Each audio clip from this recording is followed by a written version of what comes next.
My wife Diana is a long-legged green-eyed blonde. I look more modestly, tall, blue-eyed brunette with a scar from shrapnel on my left cheek and already graying temples. A souvenir from military service. We're both 34 years old and have been together for 11 years now.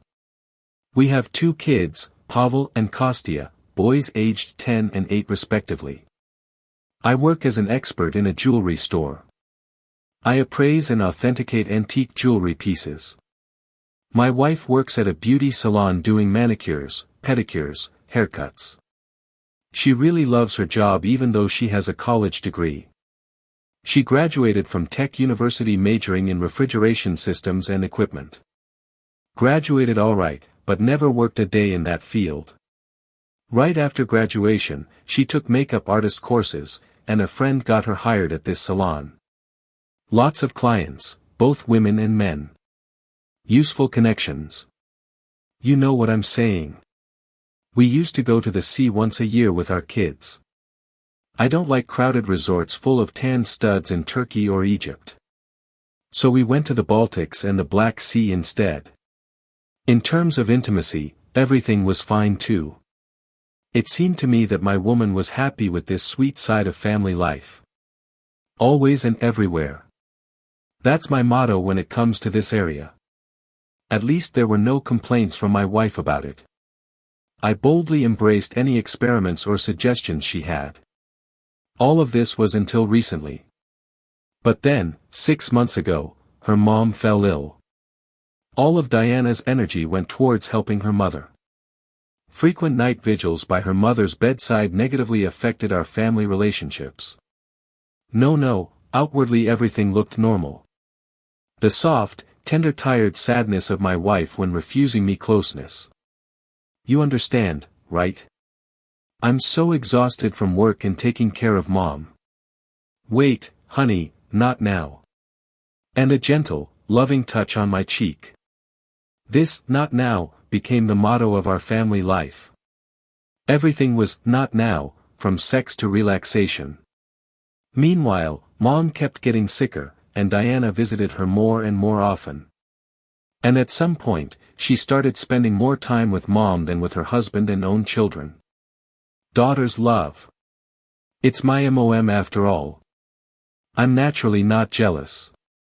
Neither did Diana give me reasons to be jealous. Even though we live in a big city, it's hard to hide anything. Eventually, things come out sooner or later. But, as they say, Caesar's wife is above suspicion. If something happened, I'd know.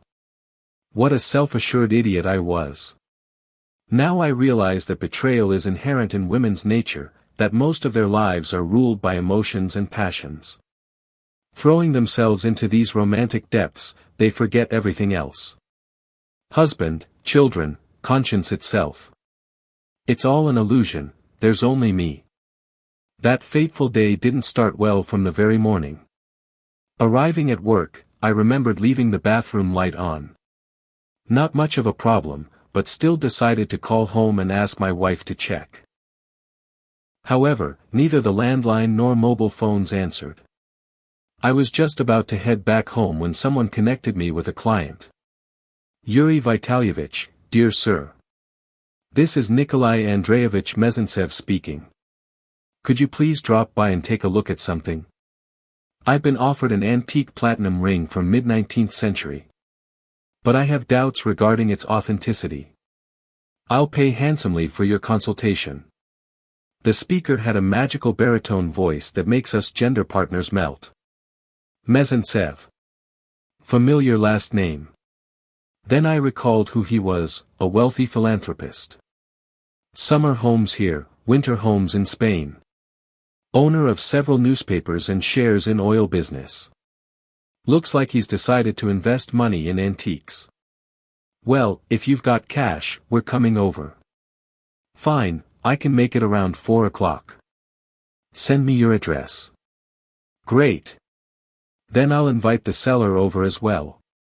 Don't hang up. Mezentsev hung up. I tried calling my wife again. Useless. Then I called the salon. A friendly girl said in a sugary tone that Ms. Diana Sergeevna wouldn't be working today because she'd taken 3 days off without pay. Mezhentsev's residence was located in an elite gated community about 30 kilometers from the city. The scent of big money wafted from his mansion for miles around. Walking down a paved path, I pushed open the heavy front door. My host, a leisurely, well-groomed playboy in his mid-40s, was standing on the threshold wearing nothing but a robe draped over his bare body. Through its gaping folds, one could see silver-gray curls sprouting across his chest. His entire demeanor suggested that he considered it a great favor just to breathe the same air as me. "Please come in, Yuri Vitalyevich." He forced a welcoming smile onto his face. "Let's go upstairs, to my study." We ascended a marble staircase and entered a hallway with several doors leading off it. One led into his office, while others presumably opened into bedrooms. Before we had even exchanged pleasantries, Mezhentsev's cell phone began trilling. "Mikhail Viktorovich." "Yes, I'm at home. I'll meet you right now." "You'll have to excuse me for a moment, Yuri Vitalyevich," our host addressed me. "I need to greet a seller downstairs. Please help yourself to some cognac or whiskey." Leaving the door ajar, Mezhentsev started descending the stairs. I dialed my wife again. Where did she disappear to? By this point, I was getting nervous. The call connected, but instead of ringing through, somewhere nearby faintly played a familiar melody. At first, I didn't realize what was happening until I heard the sound coming from inside the house. Stepping out into the hall, I traced the noise to the nearest room and carefully cracked open the door. In the middle stood an unmade king-sized bed covered by a blue silk canopy. The chiming phone lay glowing on the carpet next to it. It must have fallen there accidentally. For a few seconds, I stood frozen, unsure how to process any of this. My heart thudded loudly in my throat, occasionally sinking into my stomach. Bending down, I picked up the phone. On its bright screen, I saw my own face labeled "Darling." There was no doubt, it belonged to Diana. I silenced the device and slipped it into my pocket. Lifting my gaze back toward the bed, something caught my eye beneath a pillow, delicate straps of a pink bra peeking out. Curiously pulling on one strap, I found myself holding my wife's lacy undergarment, the very one we bought together only last month. Stuffing it quickly into my jacket's inner pocket, I hurried back to the study. A few minutes later, Mezhentsev returned accompanied by a thin, glum-looking man. "Allow me to introduce you gentlemen," said our host. Without delay, the guest pulled out an antique Morocco leather case and handed it to me. I feared my hands might start shaking. Bracing myself, I cautiously lifted the lid and beheld a magnificent old ruby ring. Several moments passed as I scrutinized it closely using a magnifying glass, then held it up to the lamp, examining the maker's markings inside the band and admiring the fiery red stone's brilliance. No question remained, it was indeed an authentic antique piece dating roughly to the mid-19th century, crafted by an unknown Russian jeweler. "I want to give this to someone special," boasted Mezhentsev smugly. Silently writing up my appraisal report, I handed it to him, collected my fee, and made a hasty exit. Staying another minute longer felt unbearable. Did Mezhentsev know I was married to his mistress? After today, I no longer harbored doubts that Diana was involved with him. God knows how much effort it took to maintain my outward composure. How badly I wanted to sock that pretentious mug. It took me a long time sitting in my car before I could drive away. So here is where Diana spent her nights these past 6 months. And my mother-in-law dutifully covered up her daughter's escapades. Suddenly, despair washed over me. Why would she do this to me? What for? If I could, I would have howled like a wolf. Somehow, I managed to regain control.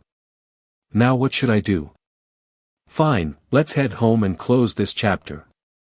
Turning left, I set off towards the highway, heading toward the neon-lit skyline of the big city looming ahead. Women never seem to stick around for long. Eventually they all leave me behind. As a child, my mother abandoned us for another man. Evidently, there wasn't enough space in her happy future for me either. Then came my wife, who after 11 years of marriage apparently decided to drastically change her life. To begin afresh, so to speak. But why couldn't I keep them near me? Was there something wrong with me? My father never remarried after Mom left. He loved me deeply and worried constantly that a stepmother wouldn't measure up to my real mom. Other people's children are rarely welcome anywhere. Besides, women owe nobody anything. It's men who are obligated to raise and support other people's kids. There's a rule specifically for cuckolds and pushovers: it's not the guy who got you pregnant, it's the one who raised you. So that's how we've lived, two guys abandoned once upon a time by a woman we loved. Later Dad died, and I moved in with Grandma and Grandpa. An orphan despite having a living mother. Women often accuse men of being too harsh. Nonsense. When pursuing personal happiness, women stop at nothing. They'll destroy everything, and everyone, in their way. Even their own children. Women are far crueler and more treacherous than men ever will be. Diana. What exactly was missing for her? Love? Tenderness? Money? Excitement?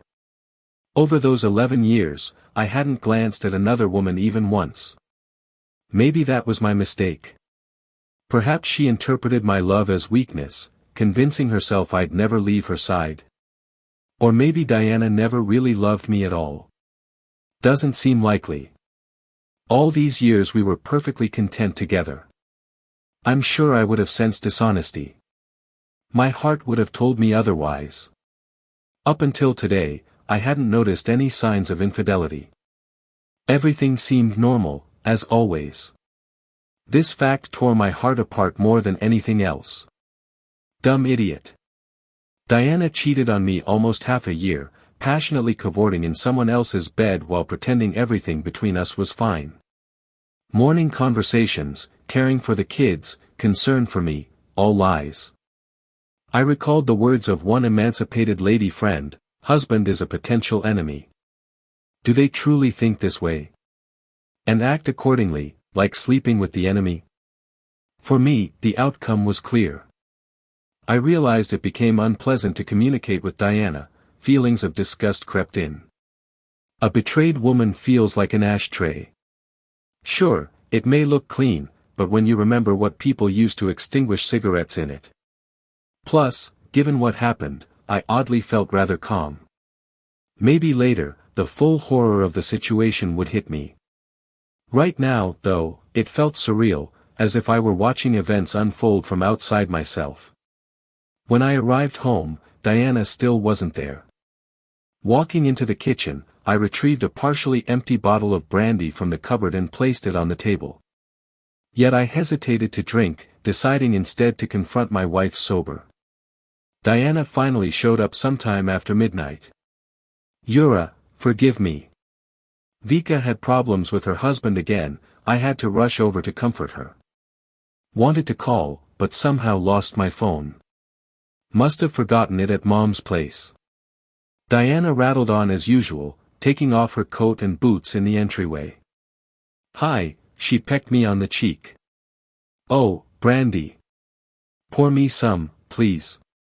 Today has been exhausting beyond belief. No kidding. Not every man could handle such stress. Work, kids, husband, lover, what a load. I silently watched Diana. I wondered how she'd extricate herself from this mess. Admit the affair outright or continue playing dumb till the end? I'm going to take a shower.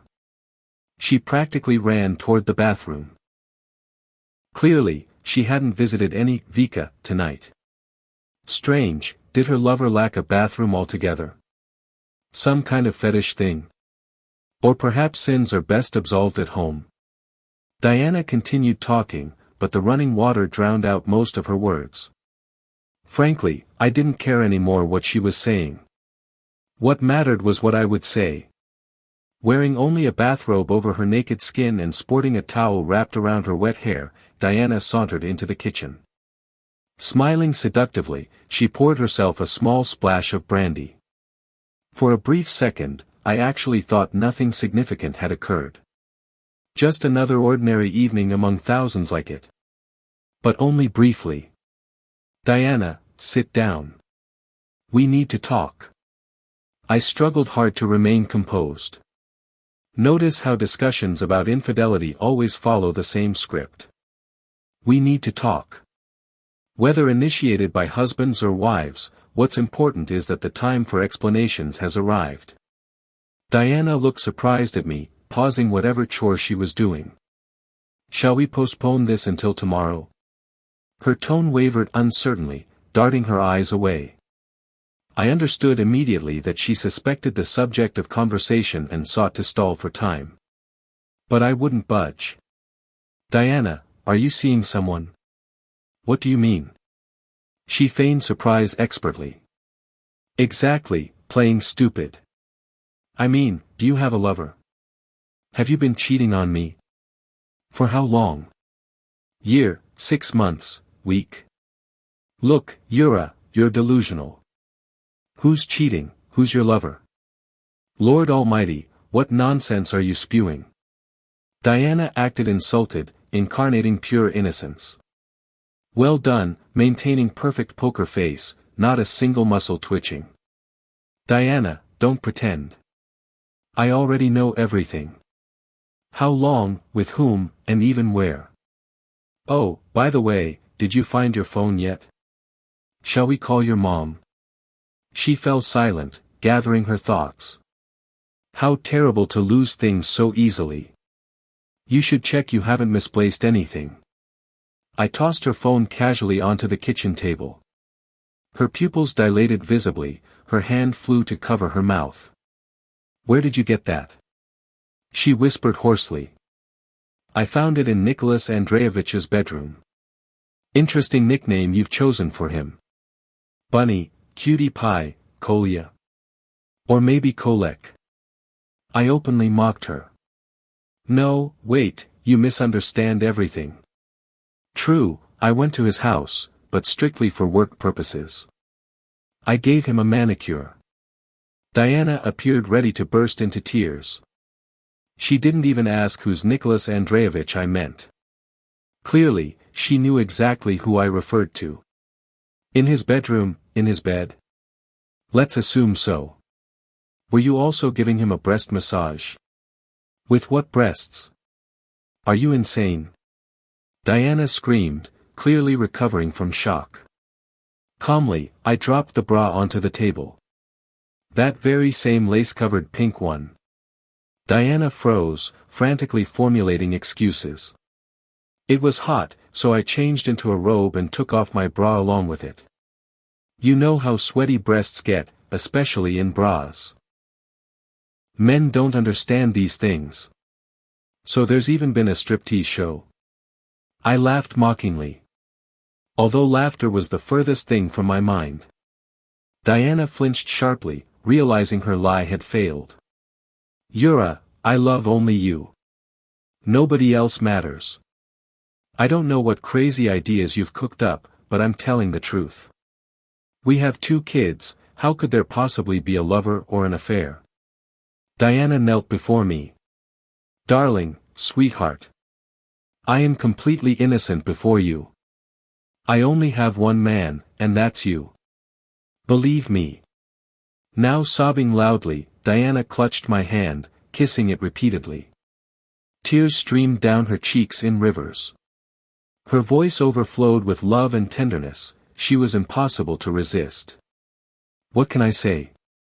Tears are heavy artillery. We're emotionally weaker than women.